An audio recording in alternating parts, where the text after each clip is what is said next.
గత వారం రోజుల నుంచి మీ అందరికీ తెలిసిందే, రకరకాలుగా ఎలక్ట్రానిక్ మీడియా అయితే ఉంది, ప్రింట్ మీడియా అయితే ఉంది, సోషల్ మీడియా అయితే ఉంది. వీళ్ళన్నింటిలోనూ కూడా కొంతమంది పని కట్టుకొని గ్లోబల్ ప్రచారం చేస్తున్నారు, ఇది ఎక్కడేదో జరిగిపోయిందని. ఈరోజు ఇక్కడ రావడానికి ముఖ్యమైన కారణం ఏంటంటే, ఈ నా పక్కన ఉన్నటువంటి కోటి శ్రీధర్, ఈయన ఆల్ ఇండియా గో సంరక్షణ ప్రధాన కార్యదర్శి. వీరు గతంలో కూడా 23-24 సంవత్సరంలో ఆయన ఇక్కడ ఒక కమిటీ మెంబర్గా పనిచేశాడు. నేను ఈరోజు ఉదయం ఆయనతో మాట్లాడితే ఈ గో సంరక్షణ గురించి తెలిసింది మాకు 5-10%. ఆయన కొన్ని నిజాలు చెప్తా ఉంటే మాకే ఆశ్చర్యానికి గురి చేస్తుంది, ఇన్ని అవకతవకలు జరిగాయా అని. వాళ్ళు గోవులకి గడ్డి పెట్టలేదు కదా 5 ఏళ్లలో, వీళ్ళు తినేసారు ఆ గడ్డిని. ఇక్కడ ఉన్నటువంటి ఎవరైతే డొనేషన్ ఇస్తారో ఆ ఆవులందరినీ పోయి ఒంగోలు అమ్ముకున్నారు. ఇదేమని అడిగితే వీళ్ళని కూడా లోపల రానియట్లేదు.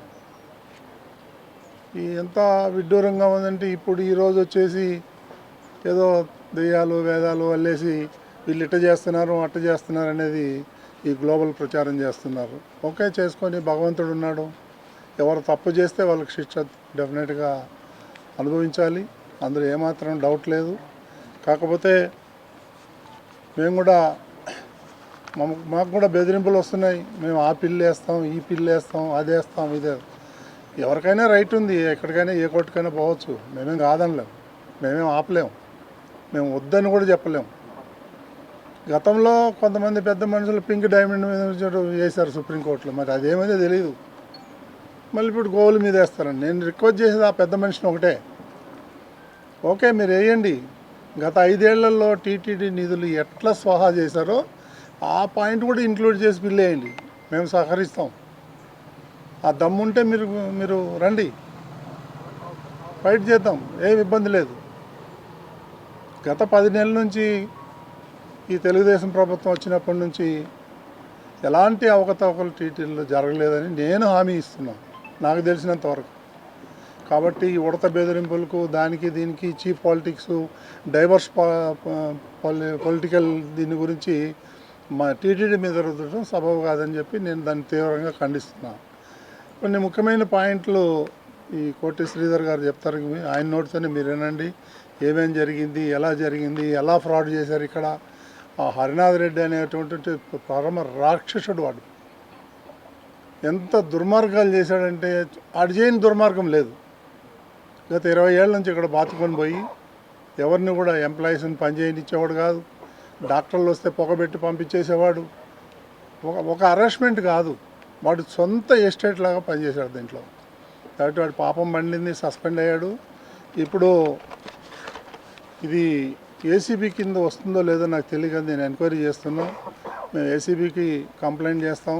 ఇదే కాదు, తిరుమలలో జరిగినటువంటి ఏమేమైతే అవకతవకలు ఉన్నావో దాని మీద కూడా మనం ఎంక్వైరీ చేద్దాం. నేను డిమాండ్ చేస్తున్నా, ముఖ్యమంత్రి రాగానే వారికి వినతిపత్రం ఇస్తాం, ఏసీబీ ఎంక్వైరీ చేయమని చెప్దాం. గత 5 ఏళ్ల నుంచి ఇప్పటి వరకు ఏమేమి అవకతవకలు జరిగినాయని దాని అన్నిటి మీద ఎంక్వైరీ చేద్దాం. అప్పుడు మనం ప్రజలకు చెప్దాం ఏం జరిగింది ఏంటి అనేది. దానికి దమ్ముంటే వాళ్ళను కమ్ ఫార్వర్డ్. శ్రీధర్ గారు మీరు మాట్లాడండి. ఇక్కడ కొంచెం పక్క రాజస్థాన్ నుంచి ఎక్కడో నుంచి తీసుకొచ్చి డొనేట్ చేశారు మనకి. అందులో డెత్స్ ఎక్కువ ఉన్నాయనేది మా ఎంక్వైరీలో తేలింది. ఇంకా దాని మీద కూడా క్షుణ్ణంగా పరిశీలించాలి. ఏమండి,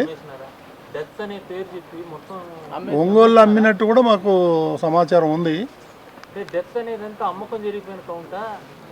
ఏం జరిగిందో ఒక రికార్డులు ఉంటే చూసి చెప్పగలుగుతాం, రికార్డులు లేకుండా అన్ని మాయ చేసి అంతే. గోశాలలో జరిగిన ఘోరాలు ఇంకోటి జరగఉండదేమో అనిపిస్తుంది. పొద్దున్న నుంచి నేను ఇంటరాక్ట్ అయ్యి అడుగుతూ ఉంటే ఈయన కొత్త విషయాలు చెప్తున్నాడు. ఎందులో ఫ్రాడ్ జరుగుతుంది, ఎలా ఫ్రాడ్ జరుగుతుంది.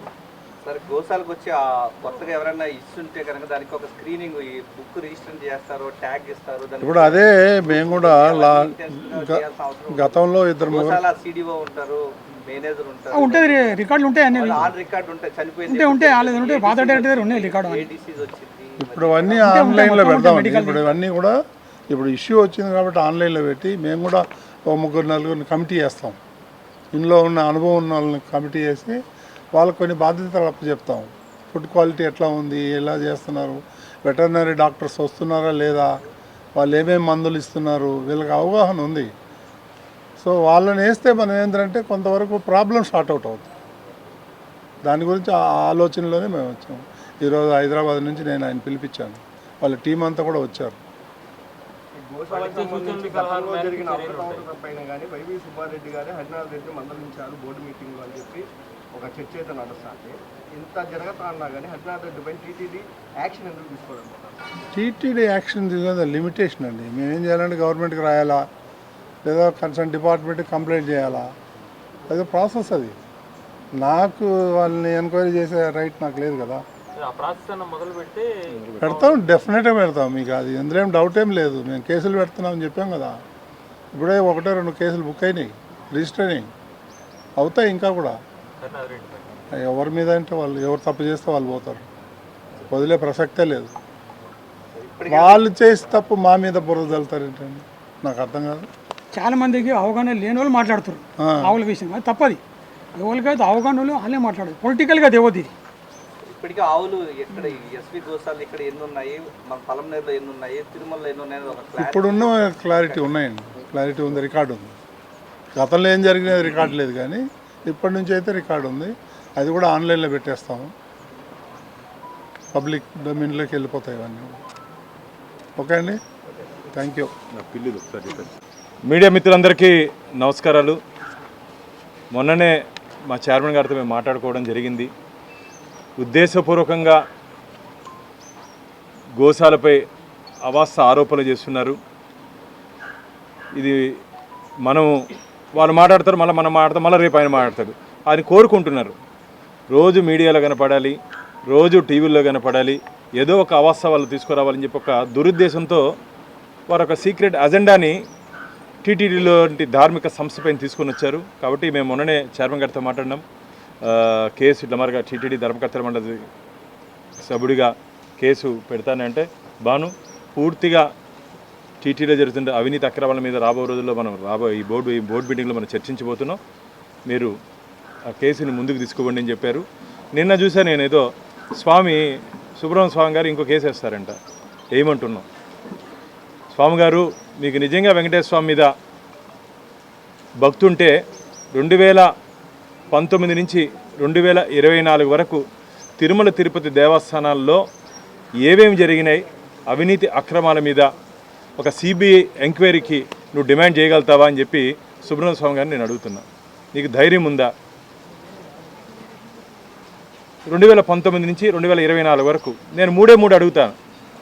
పరకామణిలో 100 కోట్ల రూపాయలు విదేశీ కరెన్సీని దొంగలిస్తే చెట్టు కింద పంచాయతీ చేసి లోకాయతలో పంచాయతీ చేశారు. మీరు దేశంలోనే ప్రముఖ న్యాయవాది, అది సమతమా? దానికి మీరు అంగీకరిస్తారా చెప్పండి. చెట్టు కింద పంచాయతీలకి మీరు ఇంత పెద్ద అడ్వకేటు, మీరే ఒక పిల్ ద్వారా దాన్ని ఇక్కడ జరిగినట్టు అన్యాయాన్ని బయటపెట్టాలని చేస్తా అంటే 100 కోట్ల అవినీతిని చెట్టు కింద పంచాయతీ చేసినట్టు లోకాయతలో కాంప్రమైజ్ చేసుకునేది సమతమా? స్వామి గారు ఇది కూడా మీరు మాట్లాడండి. అలాగే తులాభారం, స్వామివారి తులాభారంలో కూడా కోట్ల రూపాయలు దారి మళ్లించేశారు, దాన్ని కూడా అడగండి. స్వామివారి పవిత్రత ఆలయ లోపల వైఖానస ఆగమ పద్ధతిలో జరగాల్సినటువంటి పూజా కైంకర్యాల్లో కొన్ని అపచారాలు జరిగాయి, దాన్ని అడగండి. కమిషన్లు తీసుకున్నారు, దాన్ని అడగండి. దొడ్డిదారిలో నాకు నిన్ననే వచ్చిన ఒక ఇన్ఫర్మేషన్, బాను ఇది కాదు ఇంకో పెద్ద కుంభకోణం ఉంది, 2-3 రోజుల్లో రిపోర్ట్ ఇస్తానని చెప్పారు. ఇప్పుడు ఒక్కొక్కరు ధైర్యంగా ముందుకు వస్తున్నారు. గతంలో అధికారం ఉంది కదా, వచ్చి ఏదైనా చెప్తే దాడి చేస్తారని చెప్పి భయపడుతున్నారు. ఎవరు భయపడాల్సిన అవసరం లేదు. మా ఎన్డీఏ కూటమి మీకు అండగా ఉంటుంది. జరిగినటువంటి అవినీతి అక్రమాలు మాకు ఫిర్యాదు చేస్తే ఖచ్చితంగా దాని మీద యాక్షన్ తీసుకునే దానికి ఇంతకుముందు మా చైర్మన్ గారు చెప్పారు, ఏసీబీ ద్వారా విచారణ చేపించాలని. ఖచ్చితంగా ఇప్పటికే నాకున్నటువంటి ఇన్ఫర్మేషను గతంలో స్టేట్ విజిలెన్స్ అండ్ ఎన్ఫోర్స్మెంట్ చేసినటువంటి ఎంక్వైరీలో అన్ని చాలా అవకతవకలు వాళ్ళ దృష్టికి వచ్చింది. ముఖ్యమంత్రి గారు విదేశీ పర్యటన పూర్తి చేసుకుని వచ్చిన తర్వాత చాలామంది టీటీడీలో అవినీతి చేసిన వారు చాలామంది అంటున్నారు మీరు 10 నెలలు ఏం చేయలేదు, 10 నెలలు ఏం చేయలేదని. 10 నెలలు మేము ఎక్సైజ్ లోపల ఉన్నటువంటి విషయాలన్నీ బయట తీసేదానికే అంత పెద్ద కుంభకోణాలు చేశారు వీళ్ళు. కాబట్టి అన్ని విషయాలు బయట తీసేదానికి ఇంత సమయం పడింది మాకు. రాబో రోజుల్లో చాలామంది జైలుకి వెళ్ళే ప్రమాదం ఉంది విత్ ఎవిడెన్స్. బాగా దేవుడి దగ్గర అసలు ఏం చేయకూడదో, ఏం జరగదో, ఏం జరగకూడదు అనుకున్నామో అన్నీ చేశారు ఈ 5 సంవత్సరాలు. ఈరోజు వచ్చి నీతులు మాట్లాడతారు. ఇది మంచిది కాదు. సుబ్రహ్మణ్య స్వామి గారు, మీరు నిజంగా స్వామివారి భక్తులైతే ఈ చెట్టు కింద పంచాయతీలు, డాలర్ కుంభకోణము, అలాగే పరక తులాబారంది, గుళ్ళో జరిగిన అపచారాలు, ఇది కూడా మీరు ప్రశ్నిస్తే స్వామి తరపున ప్రశ్నించండి. స్వామి వెంకటేశ్వర స్వామికి తరపున మీరు ప్రశ్నిస్తే సంతోషం.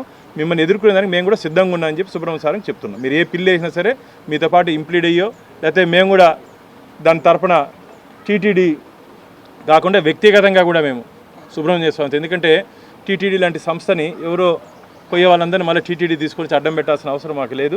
టీటీడీ తరపున మా అడ్వకేట్స్ ఉంటారు. వారితో పాటు మేము కూడా ఇంప్లీడ్ అయ్యి సుబ్రహ్మణ్య స్వామితో ఈ ధర్మ పోరాటంలో మేమైతే ధర్మ పోరాటం చేస్తున్నాం, మీద అధర్మ పక్షాన్ని నిలబడి పోరాటం చేస్తారంటే రండి, స్వాగతిస్తాం. కానీ చివరిగా గెలిచేది ధర్మమే అని చెప్పి సుబ్రహ్మణ్య స్వామికి చెప్తున్నాం.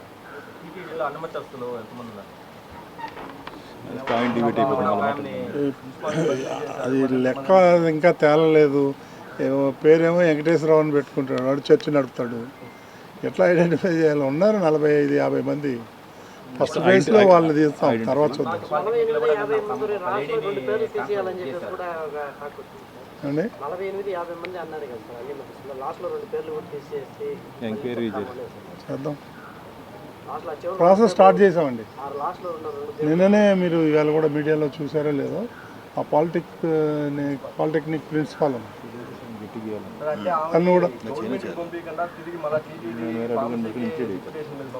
అది నాన్ ఫోకల్. శ్రీవాణి ట్రస్ట్ కూడా మీరు చేస్తామని చెప్పారు. దాన్ని ఇంకా టికెట్ పెంచుకుంటూ పోతా ఉన్నారు. చేస్తామని చెప్పలేదు. దాంట్లో కూడా కొన్ని ఇబ్బందులు ఉన్నాయి. దానివల్ల మేము స్టడీ చేసింది ఏంటంటే ఈ బ్లాక్ మార్కెటింగ్ తగ్గింది. అది వాస్తవం, ఒప్పుకోవాలి. ఆ శ్రీవాణి లేకపోతే దర్శనం చేసుకొని ఏదో అడ్డదారిలో పోతాడు. ఆ అడ్డదారిలో పోకుండా దాన్ని కట్టడి చేయటం. రెండోది ఆ ఫండ్స్ని ఎట్లా యూటిలైజ్ చేయాలి, అది దుర్వినియోగం అయింది గతంలో అనేది ఆరోపణలు ఉన్నాయి. అది బ్యాడ్ నేమ్ వచ్చింది కాబట్టి మనం మార్చుదాం అనుకున్నాం. కాకపోతే మారిస్తే మళ్ళీ ఇన్కమ్ ట్యాక్స్లో మనం ఎగ్జామ్షన్ తీసుకోవాలి, లేకపోతే దాంట్లో మనకి 30-35% ఇన్కమ్ ట్యాక్స్ పడుతుంది. ఇవన్నీ ఆలోచన చేయాలి.